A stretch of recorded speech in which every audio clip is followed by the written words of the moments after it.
Don was a brutal supervisor. One day he found out that I had not been visiting hospital rooms like I was supposed to, and he humiliated me in front of the group that I was a part of. I was in a clinical pastoral education program at a local hospital, and part of my training was that I was to actually visit patients, which I hated. I hated it because I'm naturally shy, and I didn't know what to do or say when I entered a hospital room. You see, I wanted a checklist of what words to say or what actions to take when visiting a patient. And Don, the monster that he was, refused to give me one. I made the mistake of responding to Don's criticism of me in the group setting by saying, if you would just tell me what to say and do when I make these visits, I wouldn't be intimidated to see these patients. Big mistake.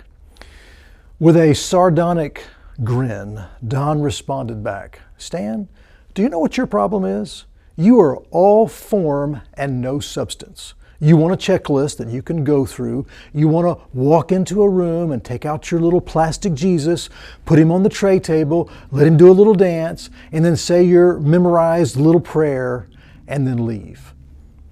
All because you do not care about these people or doing real pastoral care. Needless to say, I was very angry with Don, mostly because he had exposed me, and everything he has said was true. But since then, I've grown a lot. And so today I want to help you with making hospital visits. Hey, welcome back to the Church Files. I'm Stan, your host, and today on our file list, we are looking at hospital visitation and visiting the sick. Now, before we get there, I need you to do a few things for me. First, if you would, please subscribe to our channel. And second, hit the like button on this video. It'll help us there. And third, tap the bell icon. That way you can see our content when it comes available. And if you don't, I'm going to call Dawn. Seriously, thank you for doing that. And I really appreciate that. So, as Christians, we are called by the Lord to visit the sick.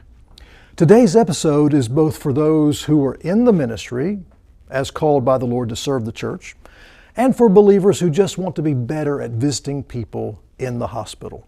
So let's dive in. So, number one, and I'm going to give you about 18 of these. The first thing that we need to remember, and in honor of my dear friend Dawn, when you visit people in the hospital, is do it because you care about them. This is not about checking a box or following a script or because you were made to do it. That was my mistake all those years ago. I didn't want to see those people, but I felt obligated. No one likes a perfunctory visit, so go with the right attitude. Second, if you are sick, don't go visit the hospital. Stay home and just call the person who's there.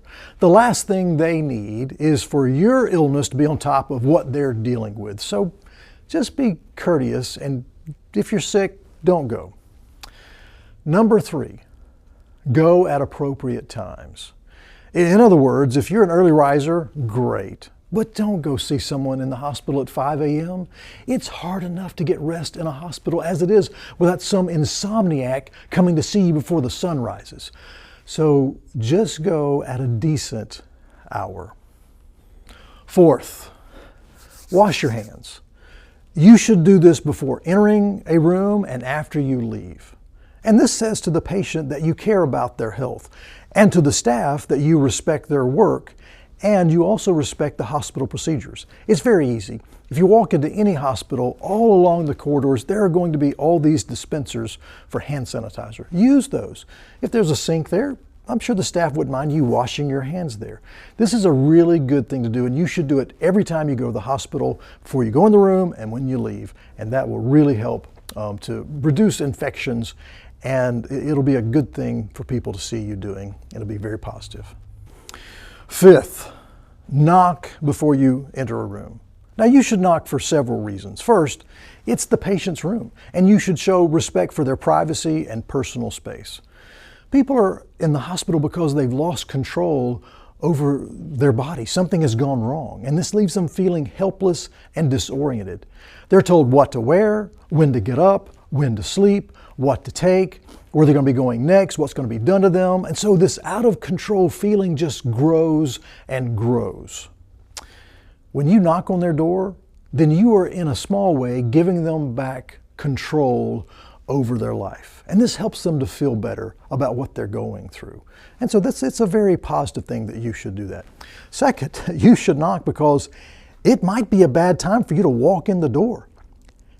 And that could save you some embarrassment and the patient as well, because, there's just some things that people have to do or are doing during those times, and you don't want to be a part of that. So knock on the door. Third, you should knock because the patient might be in the middle of a procedure, and the staff will be able to tell you, hey, this is a bad time. If you just give us a few minutes, come back, and you can see them. Sixth, do not wake up the patient. As I've said before, hospitals are a hard place to get sleep and to rest. You don't go there to rest. And so when people are sleeping, just leave them alone, let them sleep. Rest is crucial for their recovery, and they should not be disturbed. And if you're one of those people that you walk in and you see that they're sleeping and you go up and you shake them, hey, are you awake? That's just rude. Don't do that. The best thing you can do is to leave a note at the nurse's station outside, or if you're going to go in the room, just quietly go in there and leave a note or a card telling them that you came by and that you're praying for them. That's what you need to do. Let them sleep. Seventh, don't interrupt the medical staff. If nurses or doctors are in the room with the patient, wait outside until they've finished. If you're visiting with a patient and a nurse comes in to do a procedure, then step outside. If a physician comes in the room, step outside. Understand, physicians have very little time. And they're making rounds, they're seeing a lot of people, and often they're bringing much anticipated news to the patient and their family. And these people are waiting to hear what the doctor has to say. And oh, by the way, it's none of your business. And so just excuse yourself, let the doctor do his or her, their job. And then if they want to tell you what's going on, they will. Eighth, this is something I've found to be very helpful. Always bring a card with you that you can leave. If a patient is asleep or out of the room when you come by, you've got a card that you can write a note on there and leave in the room and say, hey, I'm praying for you. Here's the time I came by. And when they get back in the room, they will be greatly appreciative that you did this, and they'll know that people remember them and are trying to see them. Number 9, obey special hospital instructions. If there are precautionary or hygienic related notes or statements on the patient's door, then comply with these instructions. If there's a do not disturb notice on the door, this means you. So go check with the nurse's station and leave a card for the patient there if you're unable to enter the room. If you have any questions about seeing the patient, always check with the nurse's station first. Number 10, be sensitive to the patient's needs. If you detect the patient needs something, you should attempt to help them get what they need. If they've had too many visitors, for example, maybe they're a well-known person in the church that everybody wants to see, then be aware of that. You may want to ask if they want a do not disturb sign on the door. And what this will do is help them know that people care about them. So be an advocate for them. If there's something wrong in the room, let the staff know. Maybe they've been trying to get the staff's attention, and for whatever reason, they've not been able to do that. It's okay to walk out there and say, hey, the patient over here, she needs your help. That's all right. Be their advocate, be there for them, meet their needs. Number 11, and this is an important one that a lot of people just ignore. Know when to leave. You should be sensitive about how long you should stay in a hospital room. Not everyone wants to talk all day long. Some people, believe it or not, just want to rest. Most visits should be short, but there are exceptions to every rule. And sometimes that person may want to talk to you extensively about what they're dealing with. But always remember that the patient needs rest. I'm amazed that there are loquacious people who will come into a patient's room and just talk and talk and talk and stay forever. It's as if they don't have anything better to do with their time than to go to the hospital and just talk to people. Don't be like that. Be sensitive to people and don't overstay your welcome. Number 12, don't use this time to talk about yourself and your medical history. You may have had a similar procedure, but this is not the time to share it. The visit that you're making is about the patient, not about you. So don't show them all your scars, don't bring your medical records, don't talk about what you went through. This is about them. Number 13, don't ask invasive questions about their condition or procedures they're going through, especially if it's a sensitive situation. Give the person their dignity. If they want to share with you what's going on, then fine, but don't pry. If they want you to know, they'll tell you. Number 14, and this is important, do not second guess the medical staff. Unless you're a world-renowned medical expert in the field dealing with what the patient is facing, then don't give medical advice and don't second guess the professionals who are trying their best to heal this person. All you will do is cause anxiety and create a toxic environment that is already difficult enough. Let me just give you a personal anecdote about this. So our oldest daughter was 18 years old, and she ended up going in the hospital for the flu, which turned very quickly into septic shock. And so she went from being in the emergency room and me walking her in there to being in ICU almost immediately. Intubated, tubes all coming out of her body. Her blood pressure was 48/19. Pretty much the doctors and nurses were saying, this kid's not going to make it. God worked a lot of miracles. And there was a lot of things, and I'll share some more about this later on. One of the downsides to all of this was that we had some very well-meaning people who had some medical expertise and some experience who wanted to come in and share with us all that they knew and give us advice. We had people that they came there and they were like, look, you got to take this child to another hospital. This is just, this is not a big hospital, so you need to get her to a bigger hospital. Well, first of all, there was no way to even move her. She was that sick. But where they wanted us to take her was up to Birmingham, to UAB, which is a great hospital. They did my heart surgery, and I'm very appreciative of the people at UAB.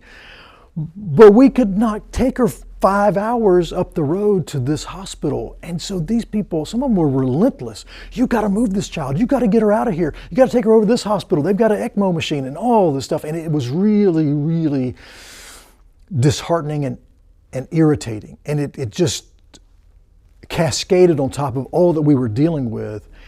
And it was very discouraging. And it didn't help us at all.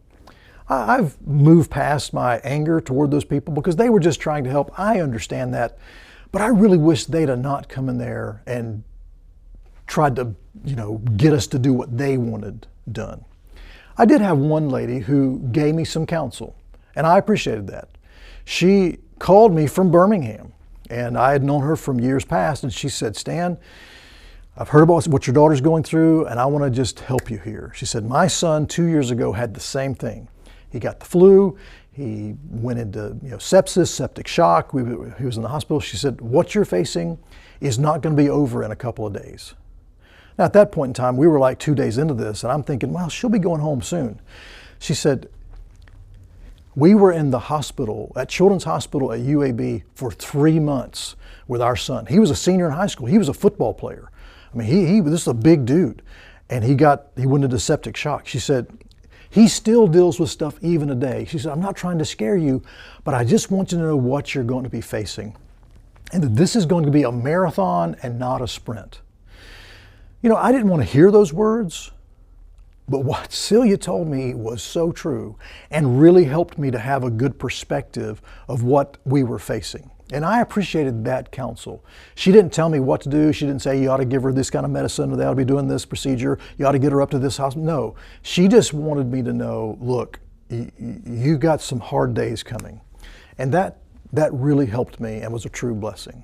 So just a little bit of balance there when it comes to talking to people about what they or their loved ones are going through. Number 15. Don't be shocked by what you see or hear in a hospital room. And be prepared for the unexpected. A person may be on strong medication when you walk in the room, and they may say things they usually would never say. I tell people all the time when I visit them in the hospital, and sometimes they're embarrassed by what they've said. I said, look, anesthesia covers a multitude of sins. So just know that people may not always be themselves. And also this, hospital stays can bring out some very complex and difficult family issues as well. So the environment may be tense when you walk in the room. People may be angry. There may be family members that they've not seen for a long time and they've just kind of shown up, and it may be really, really strained in the room.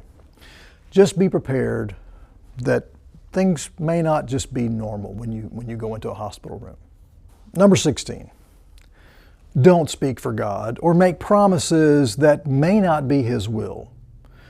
Not everyone will be healed. Sometimes procedures don't return people back to good health. And at some point, guess what? We're all going to die of something. I'm not saying not to have faith. Have faith and be encouraging, but remember that the Lord's will is His business, and He never consults with us. So don't make promises and say, hey, you're going to be going home tomorrow, or I think you're going to be walking again when they just amputated both legs. Just let God heal people in His way, in His will. But don't speak for Him and don't make promises that God may not keep. Number 17. Don't feel like you have to have the perfect words for the situation. Just being there is a comfort to people. And if you don't know what to say, that's all right. In fact, sometimes we can say things that will really make it awkward, and because we don't know what to say. So we just start talking and we ought to just hush.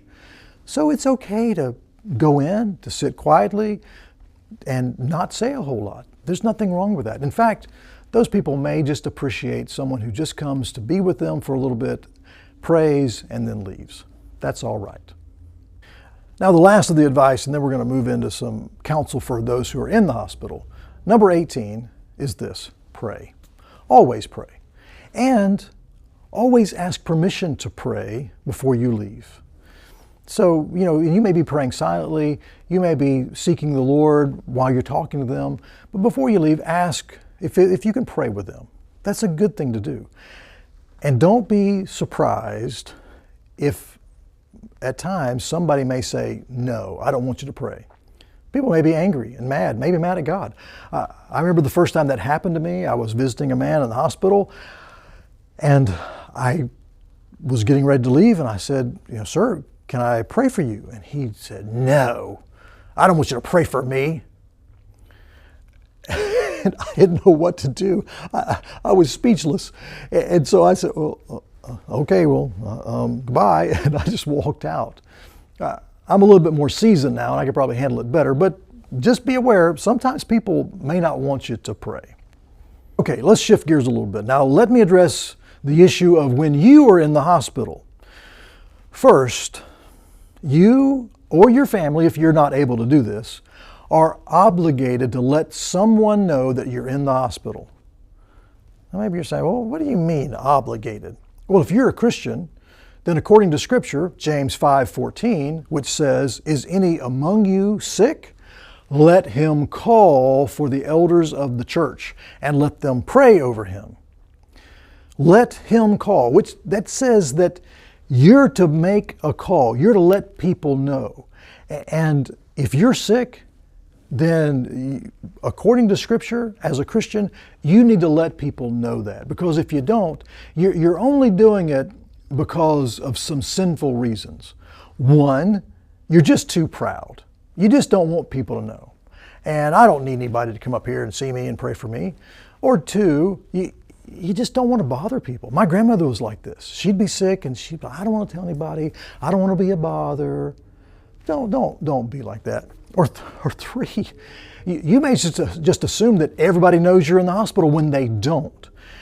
And so you need to make the call, and if you don't, it's actually sinful if you don't let people know that you're sick so they can come pray for you and have a ministry to you as well. Again, It's your obligation to let your church know about your illness. If you don't, then hey, don't get angry when nobody comes to see you. I have literally had people get angry enough to leave the church because no one knew they were in the hospital, but they still expected a visit. That's just crazy. Okay, tell people and let them know that you're in the hospital and they will come and visit you. So let me tell you a secret. Pastors like me don't know when you're in the hospital. God doesn't send angels to tell us with a list of people who are in the hospital. If you don't let us know, we'll never know. And don't rely on other church members to tell me. They may not. They may assume that, oh, the pastor already knows or the staff they already know about this. You need to make the call. That is what God expects of you. He's told you that in His Word. Then remember what pastoral care actually is. It's when church leaders visit you and pray over you. And that's where we have problems. Some people get angry if a particular person doesn't come. Sometimes that person's not able to come. Other times, a patient may only be in the hospital for a day or so because hospital stays are getting shorter. So don't get angry about that. I've known of people who have gotten angry, but they've been visited by their deacons. They've been visited by the people in their small groups. They've had church members come and see them. They've had the rest of the staff come by to see them. And just because the senior pastor or the lead elder didn't come by, they were angry. It was as if all that other pastoral care that was done counted for nothing. This is unreasonable and immature. Now, I want to close with a good story of hospital ministry. I mentioned our daughter was in the hospital a few years ago, and we saw firsthand what a blessing Christian visitation of the sick can be. There were literally dozens of people who visited our daughter and prayed over her in the ICU and when she was out in the regular hospital. People came and kept a prayer vigil in the waiting room for hours, and this went on for days on end. We had friends who brought us snacks, and they brought us bottled water. Others who would just hand us a roll of quarters so that we could have change to go to the vending machines there at the hospital. It was incredible what people did for us. It made such a difference in our life. We had people who, they were willing to take care of our dog, and others came and they picked up our other two teenage daughters and took them out to eat and spent time with them. The operator of the local Chick-fil-A sent gallons of lemonade up to where we were and food trays. It was super cool for him to do that. And why that made such a difference and why we understood it was making a difference because we saw next door to us a family that had no pastoral care at all. This family had a daughter in the hospital as well. She was a little older. She was probably in her 30s, and her situation was very dire, just like our daughter's was. But they had no visitors. Nobody came to see her. Nobody came to visit with these people.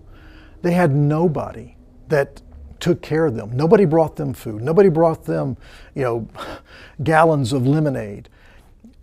And the day came when their daughter died. And we watched that family walk out by themselves with no church family, no brothers or sisters to be there with them. They were totally alone in that moment. And it was very, very sad. And we felt very blessed to have a church family who loved us and was willing to take care of us and to visit with us. I'd been to seminary twice, and I knew all about hospital visitation. I'd been through the clinical pastoral education program. And yet, when it came time for us to go through this, I really didn't understand the blessing of a hospital visitation and a ministry of seeing the sick. But coming through that, I now understand it. And what a blessing it was. And so we are grateful for this. And I want to encourage you today that you be doing this and be a part of this and do it well. You follow these guidelines that I've given you. And today, as I say goodbye, I want to close with this. If you like this video, of course like it, but If there's some things you know of that can help other people, other Christians who make hospital visits, and you've got some good tips, hey, put them down in the comments below. That'll be a real blessing. And I'd love to learn some more things from you, because there's some things that I don't know and you may know. You may be a medical professional, and you can say, hey, this is really good as well, or don't do this. Stay away from these kinds of things. That's the kind of stuff we need to be sharing with each other, because this is so important and so crucial to visit the sick and take care of those who are in the hospital. I hope this has been a blessing to you. I hope it's been a practical lesson that you can learn from and that we can learn from each other. And I pray the Lord blesses you now, and that you have a great, great day, and look forward to seeing you again on the Church Files.